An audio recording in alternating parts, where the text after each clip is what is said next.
In order to do that, you would have to give up your U.S. citizenship to be an undocumented student, and then you'd be eligible to pay in-state tuition in Maryland. Is that something you'd be willing to consider? I guess so. I mean, $80,000 is a lot of money, and I'm not trying to pay like that much money, so I definitely consider it.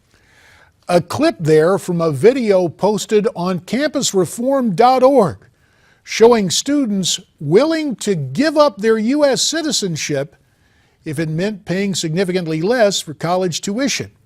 That finding, as an announcement, comes from Tufts, that it will actively and openly recruit illegal alien students to attend Tufts University. Right now, 22 states across the country offer in-state tuition to illegal alien students.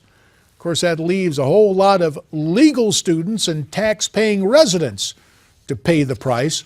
For more on this story, let's call on Gabriella Morrongiello, a campus correspondent for campusreform.org. She joins us via telephone. And again from Newsmax New York, I should say, our good friend Ellis Hennigan.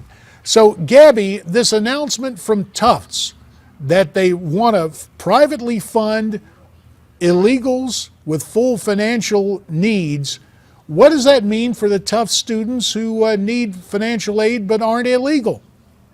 Right. Well, Tufts' decision to offer or meet the financial needs 100% is just, this is just another university joining the states and universities who have already espoused the idea that illegal immigrants are entitled to more benefits and privileges than U.S. citizens. And it's really frustrating as a student to see that I, a legal U.S. citizen, am not offered the same benefits that universities are continuing to roll out to illegal immigrants. I actually experienced this firsthand when I was a student at Oregon State University. I was forced to pay $15,000 more in out-of-state tuition than the illegal immigrants who were attending OSU. And, I can't help but ask myself, why am I punished for following the rules as a U.S. citizen by policies like these and Tufts' decision? No, clearly, Gabby, a lot of universities across America are saying, hey, we want to educate people regardless of their immigration status. We think that's an important value, and that's the business that we're in, and we want to do this.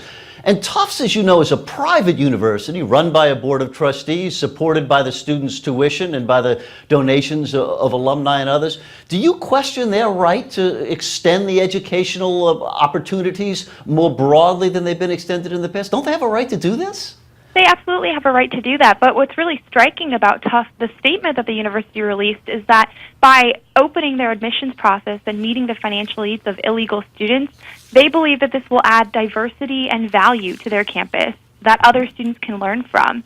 And there are plenty of eligible students who legally immigrated to the U.S., who brought their rich cultures with them, and Tufts is essentially sending the message that illegal status should be worn as a badge of honor, and that this is a more admirable quality in an applicant than somebody who has worked hard, paid taxes into the system, and been here as a legal immigrant or U.S. citizen their entire life. Gabby, when you talk to students, are they okay with paying more than their illegal classmates?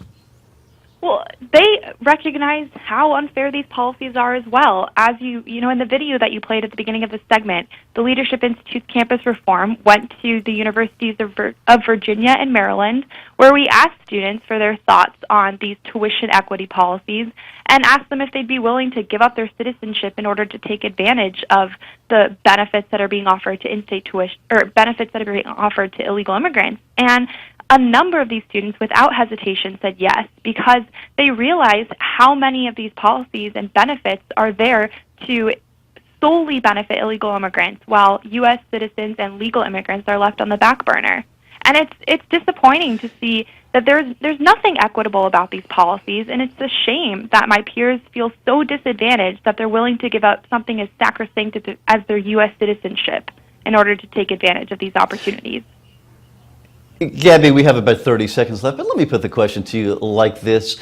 Doesn't it, in fact, broaden educational opportunities to have a diversity of people on campus? And shouldn't we be supporting when universities want to spread those opportunities around, not just to the people who used to get them, but to a broader set of society?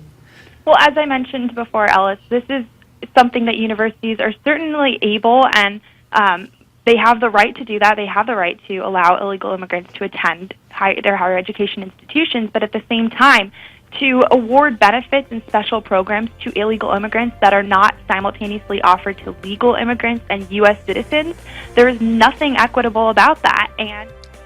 And we will have to end it on that note. Gabriella Morrongiello, you have our thanks, and America's Forum will be back after this.